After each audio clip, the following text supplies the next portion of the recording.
All right, Super Talk 99.7 WTN. Louie's at the controls. Ken Weaver's back in News Closet B. I think I got my little mini radio given to me by a listener working, which is a pretty cool gift. Thank you to the gift giver. I don't know if she wants to be named, but she dropped off some presents.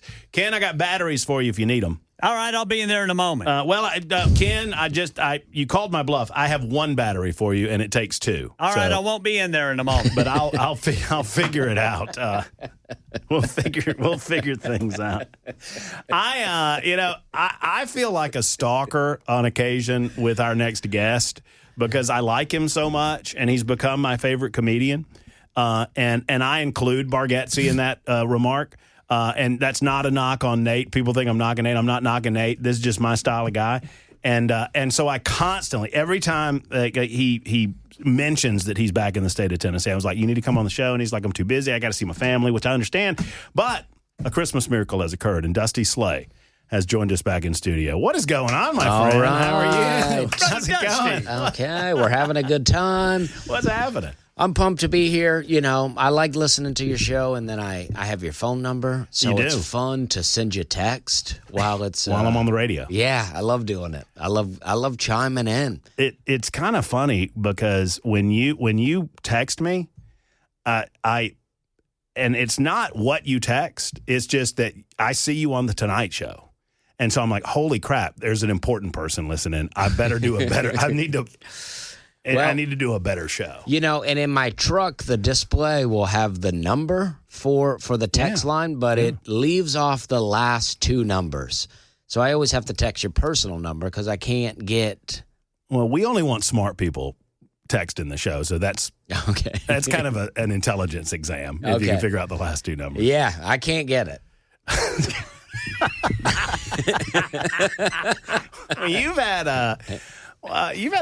had a great year, haven't you? It has been a hot year. I got a special. I got one that's about to leave Netflix called Working Man. I got another one that went on this year called Wet Heat. Great show. Yeah. If y'all haven't seen Wet Heat, let me say it's a great show. The name. Oh, yeah. Dude. The bit is it's so good. Wet Heat. Yeah. See, that's the reaction I want from the name. Wet Heat. Yeah. I want people to go, what? People what get is it. That? No, people in the South get it. Yeah. Right. We get it.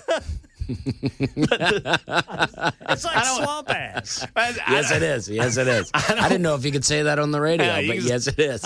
I want you to go watch the show, and when Slay says, "Listen, I like a wet heat," Well, that's what happened with that joke. I started saying that like that. I'd go somewhere and they'd be like, oh, it's a dry heat. You know, like their heat was better than my heat. It's a superior heat. Yeah. And I'd go, well, I like a wet heat. And I just like the way that sounds, saying it. I like a wet heat. Yeah. I prefer that swamp ass. Yeah. Weaver, you know? Yeah.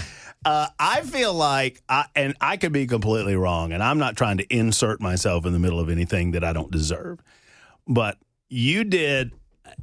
And was it in Wet Heat that you did the milk jokes? Or was it on? Yes. Was it on? Okay. So I feel like I caught the beginning of the process, or at least I caught early in the process. Because I went to see you at Zany's, and we hung out in the back lot. You were kind enough to let me in the inner circle of comedians. Yeah. After the show, Little cigar hangs back little there. cigar, and I think you floated a couple of those milk jokes in that circle. And then I'm watching Wet Heat, and there's the milk joke. Oh, yeah. And I'm like, that's badass. Yeah, you know, you want to get some feedback. You want to figure out what's the best way to go with these milk jokes. And I think we figured it out back there. No, because I recall you saying, and I could be wrong, I'd been drinking that night, but I recall you saying something along the lines of, they didn't stop with cows. Yeah. Right. I mean, but yeah, and it's been a while since I did the joke, but yeah, it's like, you know, at some point you got to think they were milking all the animals. And did they go, oh, this cow milk's delicious. Let's see what else is out there. If the cow milk's good, yeah. I bet that dog milk is really tasty. Yeah, and how long did it go on, you know? Or did, you know, you got to think if you start with dog milk, you probably go ahead and just end it. Yeah, give up. Yeah. Nah, that's not going to work. Yeah. That doesn't. But then I think it's worse that if you started with the cow milk and thought, wow, this is delicious, there's got to be something better. And then you want to just try everything. I like to think they went cow and then goat, and they were like, we're on a roll here.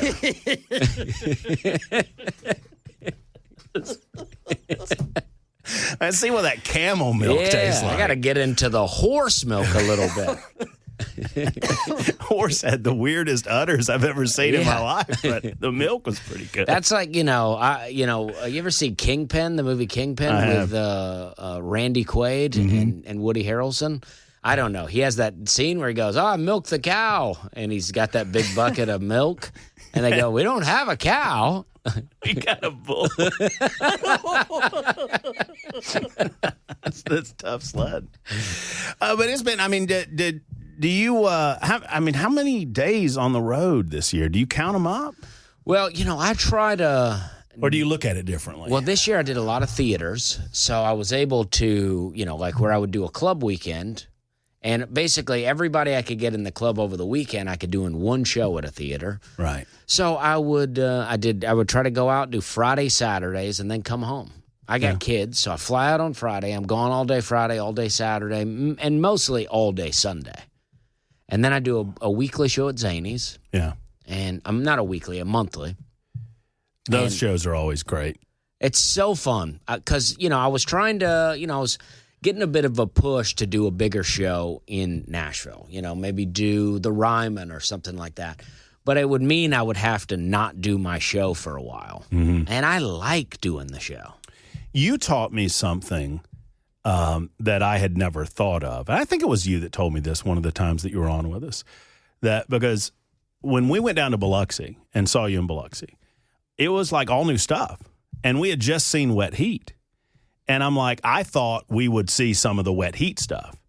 But was it you that told me that like when you do a special, it's almost like you have to retire that material because the assumption is that your fans have seen it? Yeah, I mean, in the music world, it's like you record an album and then you go tour that album and then you do your greatest hits. Mm-hmm. With comedy, it's like you do this. It's like you're touring the special before you record it. Mm-hmm. So then you record it, and it's like nobody wants. I mean, I don't want to say nobody, but most people don't want to see the old jokes. They might not mind if you throw in a Wet Heat or something like that, but they want to see you do new jokes. They don't want to see the whole set. Yeah, and the problem is I could do 80 minutes of brand new jokes and then do one 3-minute joke, and somebody would come up to me and go, well, I heard a lot of that, but, and it's like you heard 3 of the 80 minutes. But they'll go, I heard a lot of it, but, I don't mind hearing it again. Is it, how big of a deal, and I assume that it's a pretty big deal, but I don't want to assume anything, when people start coming to see you, that has to be a big deal for a comedian. It's the best, and also it makes you go, because now they already like when nobody knows you, you have to win them over and then get them. But when they already know you, you're like, then you start to go, is this funny? Or is this funny for people that already know me? Right. Which is why it is good to pop in, do some showcases somewhere else, do some comedy where people don't know you. So you go, is this funny? Do you use the Zany monthlies? Do you kind of that's kind of a lab for you, right? That's a testing ground? Yeah, I try to work it out. And then also Monday nights at Zany's, we have New Material Monday. And then we have the Nateland Showcase. Which is, the podcast that I do, which we're doing. The Nateland podcast is ending. I was getting to it. Okay. I was going to get to it. I didn't want to start off with, controversy on the show, but I'm excited about it. But yeah, so I use those two, New Material Monday and Nateland Showcase, as the real practicing jokes. So, I assume, everyone just assumes that Bargatze has a movie coming out and he's like, well, to hell with my old friends. I'm done with you people. That's probably the way that rolled out, right? I don't. I think that could be a way to word it, but I think I'm just kidding. I think he started that podcast in COVID. He was kind of he was like where I'm at now. I think in 5 years ago. Yeah, And now he's like the biggest comic in the world. So it's like literally. Yeah. I mean, and is that ever weird to you? Yeah, it is weird to me because it's like you always want to I don't know that I want to be that successful. Because I don't know. Obviously, I want the money, but you know, I mean, obviously, I want the money, but you mentioned you're going to do some stuff downtown, yeah, right? And I don't want to get into your particular, but you have an ability. People are going to know you. You walk down Broadway, people are going to stop you. They're going to say, "Hey," yeah, they're going to know you, and you'll take some photos or whatever, because you're very popular in our town and very popular nationally. But I don't think Bargatze could get down Broadway. Yeah, I mean, if you bring Nate out on a show at Zany's, I mean, it is a pop. It is exciting to bring Nate out. Just to walk him on stage. Yeah, if it's my show, and because my show, I don't tell anybody who's going to be on the show, so it could be anybody. And if I bring him out, I mean, it's it's an explosion in there. I mean, people are excited. I mean, hey, they cheer for me pretty good too. But if they do, but if you bring Nate out, it's like. You know, I think he's just reached a level where it's he's I got so many things that I'm doing that dedicating myself for 2 hours a week, every week to a podcast. And then if he doesn't do the podcast, everybody's where's Nate? Yeah, they're criticizing him in the comments. So he's I like it in a way. I mean, because we're the three of us, me and Brian and Aaron, we're going to take the podcast, we're going to change the name, and then basically do the same thing. So We're going to just keep the podcast going. What would you say you guys do in that podcast? I said we just sit there and talk to each other. We do more than I'd like. I just wish we were talking to each other. Do y'all prep it? Yeah, Brian Bates does a lot of prep work. The funniest thing I've seen on the X machine, which I want to get into X with you because I have a theory about X. Okay. But I'll talk to you about that in a minute. But the funniest thing I've seen in a long time is somebody accused, I forget, I don't know how it started, but somebody said Brian hates you. Oh, yeah. And you were like, yeah, you went with it. You're like, yeah, that's fairly true. I don't know what happens to me on X now, but I'm trying to perfect the art of commenting on controversial things in a non-controversial way. Like you know what I mean? I want to make a joke, but I don't know, and I've been getting pretty good at it. No, I think you have, I would call it the witty retort. Yeah. I mean, you've got the witty retort pretty down, where they can't really come at you because it's obvious that you're making a joke, but you're also kind of making, and what I love about it, and I don't know if this is intentional or not, but you're kind of and I try to do this in my own way, although I let myself get emotional and I go off after people, but you're also commenting on them why are you people taking this so seriously? This is not the real world. Well, recently, the one, it's always this clickbaity stuff, but this person was name a sport without the word ball in it, and a lady commented hockey, a sport with a ball that doesn't have the word ball in the name, and she said hockey, and I go, I love playing with my hockey ball.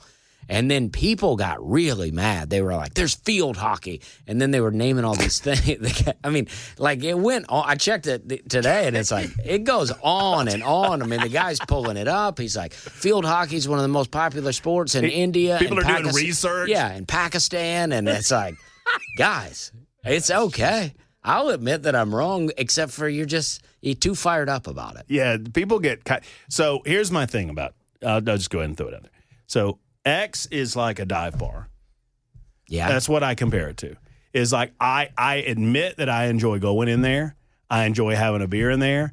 And I know that at any moment a fight could break out, or I could see two people, making sweet love in the corner. I mean, at any moment, anything could happen that could make me uncomfortable, but I still like going in there. Yeah. It's the way it is. Well, yeah, that's exactly right. There was a video of a man in a wheelchair at an escalator, and the line was really backed up, and a lady jumps in front of the guy and runs up the escalator. And they were they were asking you to comment. And I go, well, this lady, she probably has a lot going on in her life. And that got 10,000 likes. That was my most popular thing ever. And people were mad. They were mad at this woman. And I go, I don't know. I don't care. I don't know what's going on here. I don't care at all. All this stuff happened before the X machine happened. Yeah. But now we all get to see it, and we all think that it's the first time it's ever happened, and we are having these emotions for the first time ever. And none of it's real life. I mean, I love the internet. I like to think that it's ruining society and that it'd be better if it just went away. But then I go, I remember when it wasn't around.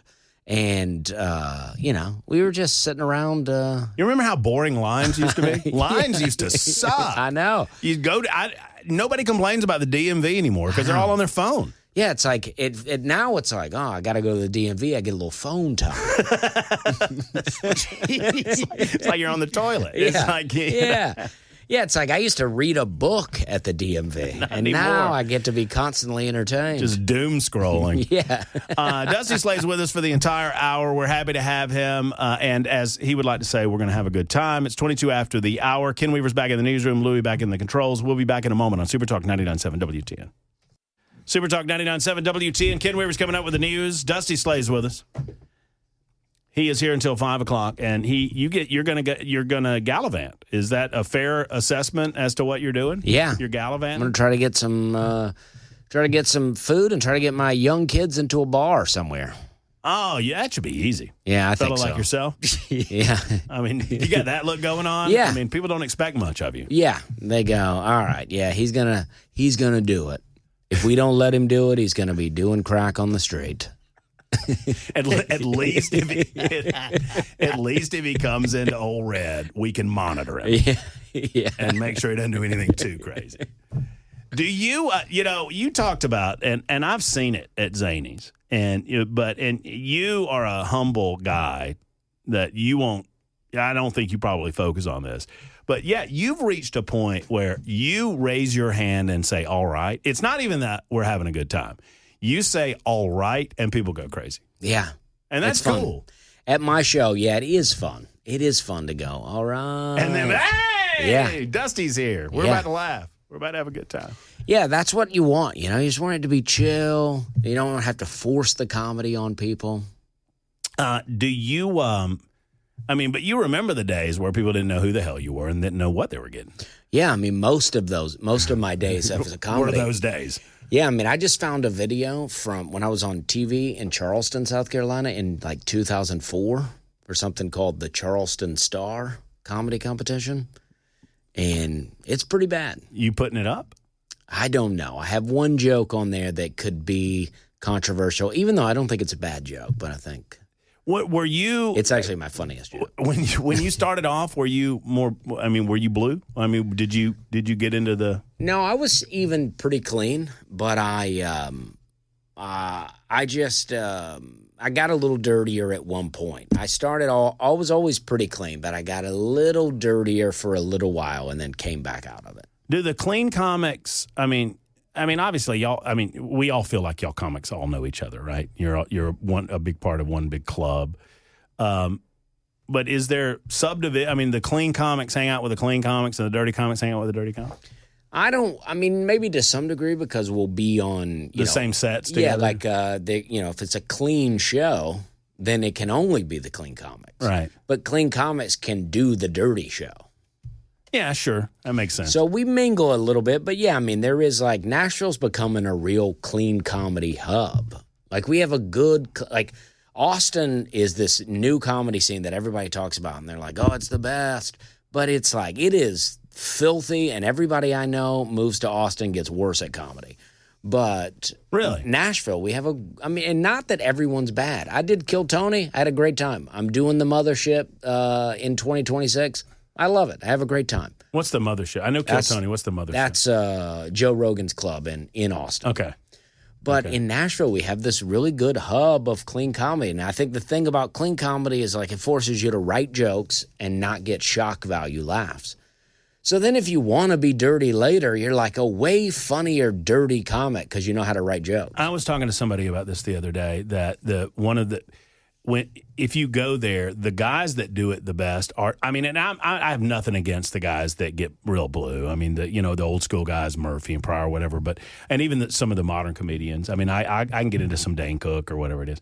But Seinfeld was my example of a guy that knew how to say the F word.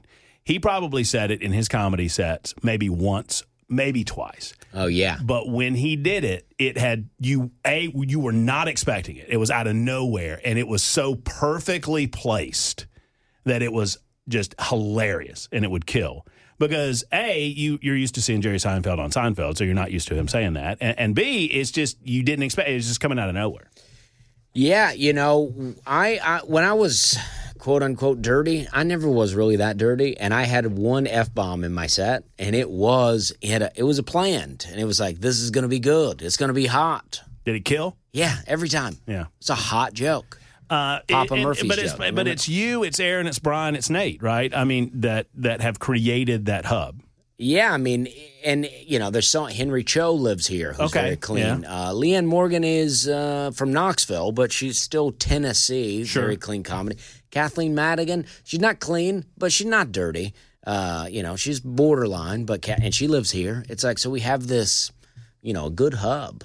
If you have any questions for Dusty, get them in on the super text line, 615-737-9986. We're going to figure out exactly why Nate is abandoning the rest of the group and what is next. And if we can get this name out of him, we're going to try to do that. I don't know that we can do that, but we're going to give it a go. 32 after the hour. It's time for news on Super Talk 99.7 WTN. Super Talk 99.7 WTN. I'm getting moving tips from Dusty Slay during the break there. 20 minutes until, I know that you're normal at your own podcast. You guys don't have to do the commercial breaks on the podcast. We do. Yeah. I apologize. I feel like I should apologize for that. Well, a lot of podcasts were doing ads. Only my personal podcast, that We're Having a Good Time podcast, no ads. Is that by design or just because nobody's walked up and said, "Hey, I'll advertise on the whole podcast"? Well, I think for a long time it was that no one had offered to do ads, but I never sought them out. But now it is a thing for me where I go, everything in the world has ads. Everything now. Mm-hmm. Not the world, the country. Yeah. And even the gas pumps. You go try to pump gas, they're advertising to you. Yeah, sure. So I'm like, I'm going to do one ad-free thing. Now, if you don't have YouTube Premium, you probably get some ads. Got some, there's some breaks. But I do, so I never see an ad. Yeah. You're doing We're Having a Good Time podcast. That's your podcast. You were doing something. Is his name Connor? Connor, yeah, we do. Me and Connor, we're still doing that, but it's just like with the holidays and different things coming in, we got a little sidetracked. But yeah, we're doing Dusty and Connor react videos, which is good. I love those. I think it's fun. A little America's Funniest Home Videos kind of thing. Yeah, where you see something funny online and then you just you riff on it. Yeah, we give our own commentary. And it doesn't feel like it's pre-planned. You just kind of one of you bring it. Connor puts the videos together. Okay, and then you just react. It's all blind react for me. That's nice. Yeah, and then of course Nate Land. Nate Land, yeah. So Nate, it was announced, you, Brian, Aaron, y'all announced that Nate, he's got so much going on. Got the movie coming out. He's the tour. He made more money than anyone in the history of ever, except for Taylor Swift last year. So he's got a lot going on. And we're told, and I want to know if you got any insight into this. I mean, because we know you hang out with the guy. This possibility of an amusement park. Well, is he serious about it? I mean, I think he's publicly talking about it. I think he is serious. I think he used to work at Opryland. Yeah. I went to Opryland as a kid, and I saw Toby Keith there when I was a little kid. And I got a video of myself in Nashville riding some ship around here where they're playing bluegrass, and I'm wearing a cowboy hat and a Toby Keith shirt that says, "You ain't much fun since I quit drinking," and I'm 10 probably. and I'm in Tootsie's. There's a video of me in Tootsie's. You're going to carry on the tradition tonight. I know. Yeah, my grandmother's in Tootsie's and me, So I think he wants to bring back Opryland. I think a lot of people are very, very excited about it because when I was fresh into Nashville. And I made, it wasn't a mistake, I just didn't know any better, because we were talking about the Nashville Fairgrounds Speedway, and I said, listen, guys, it's my experience. We got to save this thing, because once it's gone, it's gone. And every city I've ever been in, they say the same thing. They always say something about some place that they miss, and they didn't realize that it would be gone, and then it was gone. And I was like, I'm sure that Nashville has that place. And oh, my Lord, it blew up, because it's all Opryland. Oh, yeah. And people still 25 years later are very, very angry about it. Yeah, I guess so. I mean, I'm not an amusement park person, so I could go either way with it. But I am excited that he's doing it. I hope that if he does, he gives me a ride or something. We get the Dusty Sleigh ride. I'd like some kind of conspiracy ride where you go through. You're on a slow train and you go through, and it has little videos, and then it tells a conspiracy, and then it goes allegedly. A little Bigfoot action. Yeah. Little, nothing too, maybe a little JFK. Yeah, maybe we get a little deep towards the end of it. You paid for the deluxe ride, you get some real stuff. You get the real skinny. Yeah. We're having. Yeah, there's got to be a play on. We're having a good time. Yeah, and we go, hey guys, we're just having a good time here. It's all good. But if you want some leaflets when you get off, we got some additional material. You can have some dry ice and tell them that it's a chemtrail. Yeah, that's what I want. Or or to explain to them about the real ones. And no, we're having a good time here. And I listened to you talking about chemtrails one time, and people get so mad at me. Look, there's a comedian. I don't know who it is. It's a guy that I've seen. I've seen this bit several times, and you might know who the comedian is. It's a middle-aged black guy on stage, and I only identify him that way because maybe somebody will know who he is. But he does a bit about conspiracy, and he goes, y'all don't think that the government's ever lied to us? Like, oh yeah, once? He's like, y'all think they're batting 1,000 over here in telling the truth? He goes, I don't know about y'all. He said, I got one kid, and I lie to that kid all the time. Yeah. And he goes, now imagine 300 million. I know. All right? I know. That's what I'm saying. Yeah, they're keeping some stuff. From yeah, but somebody tagged the FBI in a post I was on today, and what? I don't know. I wasn't even talking about anything. Oh, it was some ship that some people were fishing. They found $500,000 in cash, and they go, "What would you do?" And I go, "I wouldn't make a video of it." I'll tell you that. I was with my former partner in Birmingham, Andrea Lindenberg. She was on TV for a long time, and she was slumming it with me on the radio. And we were in Washington, D.C. for something or another, and we had fun with it. There were these signs on the subway in D.C. on the metro, and it said, there's a backpack there, and it said, if you see it, don't touch it. Tell an authority figure it's never a bag of money. Oh, that's what it said. Yeah, and I'm like, that's complete horse crap. I've read the story sometimes, not often, but every once in a while, it's a bag of money. Yeah, it could be. Don't say never. Saying never. Never's a strong word. You could say it's likely not a bag of money. It's probably more likely a human head than a bag of money. Yeah. But don't say never, though. But you say never. It feels like a challenge. And even the head might get you some money. You would think. Yeah, you go, hey, I got the head. I had a guy call me the other day, and this is when my buddy Jay St. Clair was on, and he said legally, hypothetically, and they always say asking for a friend too, which it's them. Mm-hmm. He said if I was going through the woods in Tennessee and I found a bag and it had, I think he said $200,000 in it, can I keep that money? And we kind of went through the legalities of that, and the big thing was, if somebody's not looking for that money, that means that money is probably a part of something that I would suggest, do not want to be a part of. Yeah. It's going to end up with you dead. Yeah, I think so, too. I always think about the No Country for Old Men, where he just got himself in a thing. I mean, just let it go.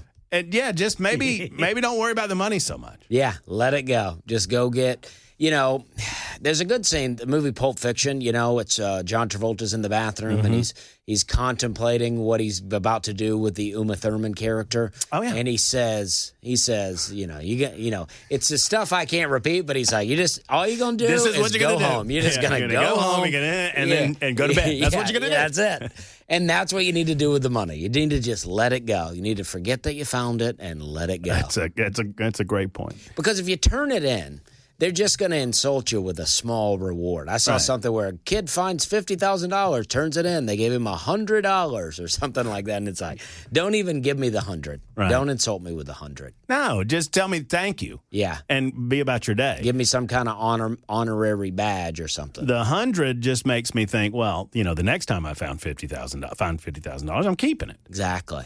They should give people like a get out of free coupon or something. Get out of jail free coupon. I mean, I would, if you found 50 grand in the woods in a bag, I think I'd keep it. I'd take a little bit. I'd just get a little stack. Weaver, what would you do? Let's pretend we're not on the radio. Ken. I would take it, but then I would never answer my door ever again. See, that's the problem because you're nailing it, right? Well, it's because somebody named Fast Mo and maybe Thin Larry are going to show up. No, you got whatever the actor's name was in No Country. You got that guy coming to your door with a cylinder of oxygen and the thing with the headshot, and you got to deal with that guy. Mm-hmm. And you don't want to deal with that guy because it's not good. People don't lose money and don't say, "Hey, I lost." I mean. Bad people lose money and they're quiet about it. That's why you just got to take a little stack. You take a little thing out of there, just a little something off the top, and then you leave the bag. Yeah, that's a good plan. That's but you know what? Good plan. When I used to work at Office Depot, and I was not a good person necessarily back then. And they would have these pins. They would have a pack of 12 pins. And I would want to try out these pens. So every once in a while, I would steal one pen out of the pack of 12. And I would go, because nobody's going to know, right? Like no one's counting to 12. And then somebody told me, they go, you know what? Some kid's probably getting a whooping right now at home because he lost one of those 12 pens that his mom bought. And I go, it says 12 right here on the package, Junior. And I go, oh, that's so true. I was so, what do they call it? Conflict? I don't know. But I felt bad, and I've repented. You've got your conscience got the better of you a little bit. Because I thought I'm just ripping off a corporation, but really you're getting I did that, and I'm not proud of this story that I'm about to tell you. I can't believe I'm actually going to say this on the radio. But I worked at Subway in college. And this was right before Waffle House. And our manager was awful. She was just awful. And I was shift manager for the evenings. And this is in a college town. And she made me do inventory. She made me do all this stuff that she was supposed to do. And she was awful. And so I started rounding up on pricing. So if you came in and you wanted a cold cut combo and it was $4.38, I would tell you that it was $4.50. And then at the end of the night, I had to count the money in the register, and it'd be like $20 in there, and I would take the $20. It was stealing, and I'm not very proud of this. Yeah. But I felt like my focus was on this manager and how awful she was, and I justified it in my mind. By the way, stealing is wrong. Don't steal, kids. But I justified it in my head by saying, well, it's her fault. Yeah. And then at some point, I realized I'm stealing from Dusty. Is who I'm stealing. Well, you know what? I think in your case, you were just way ahead of the curve on turning the iPad around and going, just answer this question. You were just way ahead of the curve because that's what they're doing to us now, but just stealing from us with our conscience. They go, just add $1 to your overall total here. Have you seen the bit? And it's the same thing at like PetSmart or Petco or whatever, where, because they ask you, do you want to save a puppy? Yeah. If you ever go to the Petco and do you want to save a puppy for $1? And if you say no, you feel like, well, I just killed a puppy, right?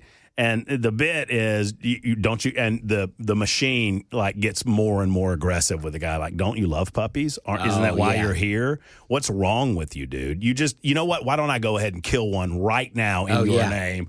And the guy's like, no, you can just take my money. But what do? Do you just give nothing? Yeah. In certain circumstances? I tip because I'm, I go to a lot of the same places, right? So I don't want people to start spitting in my drinks because I never tip. And also I think sometimes I go, life's been good to me and, somebody's working at a coffee shop. It's not going to hurt me to give them a little extra money.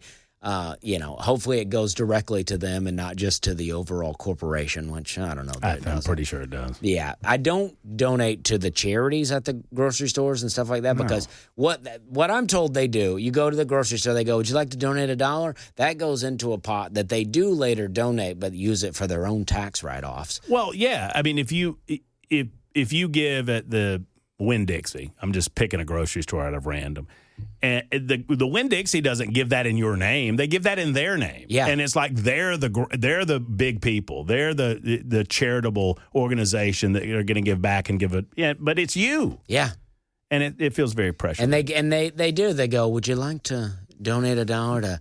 There's a Key and Peele sketch about that. It's kids that they're doing. They go donate $1 to save a kid, and then he gives the $1, and then a van pulls up and they let a kid out.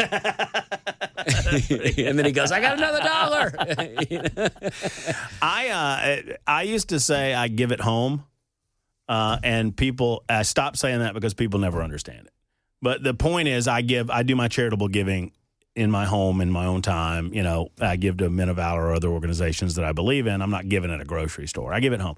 I used to say the same thing about keep the pennies, and people get very confused when you tell them to keep, or they used to. They don't so much anymore. I'm anti-penny. I'm anti-change, actually. Mm-hmm. Change of all kinds, coins and just change. Just generally speaking in life, just stick with what you know. Stick with what you're doing. You don't need to try new things. Speaking of new things, I saw a podcast where you were talking about cutting the hair, and you cut the hair. Well, I think that I was doing this podcast about cutting my hair because what happens is I never want my hair to get as long as it gets. I just don't get haircuts. So then it goes for a long time, and then I go, all right, I got to get a haircut. And then I get it cut pretty significant, and then it grows out for a while. Do you feel at all bound by the long hair? I do a and little. The hat. I do a little bit because it's now. I mean, it's your thing. Yeah, and I'm like the thing is I'm getting older, right? And I feel good, right? But I feel like when guys get older and then they cut the hair, you're like, it feels like you've reached, an older man stage. You realize you're about to die soon. Yeah. Like, sometimes I like to think, I have a old Bob Seger look, right? No glasses, no hat, but Bob Seger had the long brown hair and a beard. And you see Bob Seger these days, and, he could be interchangeable with Randy Owen or Mick Foley. And, I mean, they're all kind of looking the same.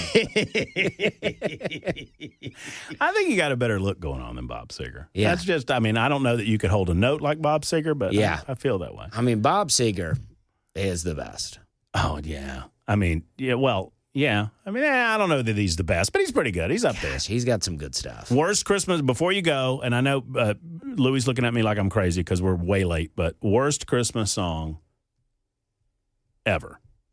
I'm about to do this bit. Oh, you're asking me what's the worst one ever. What do you think? I'm putting you on the spot. Worst Christmas song. What's that one? Last Christmas, I gave you my heart. That's a good answer. That's a Wham.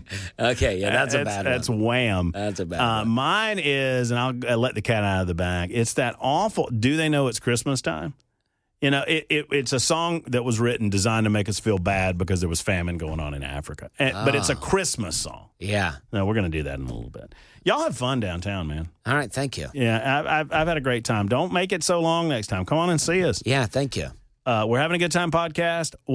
Have y'all announced the name of the new podcast yet? We have not announced it yet, but it's going to be good. People are going to be excited, I think. All right, well, I'm very excited to see you. Y'all go support Dusty Slay. He's a great guy. Thank you for everything, man. Thank you. Great to see you. There's Dusty Slay. Merry Christmas, everybody, and we'll be back in just a couple of minutes. It's Super Talk 99.7 WTN.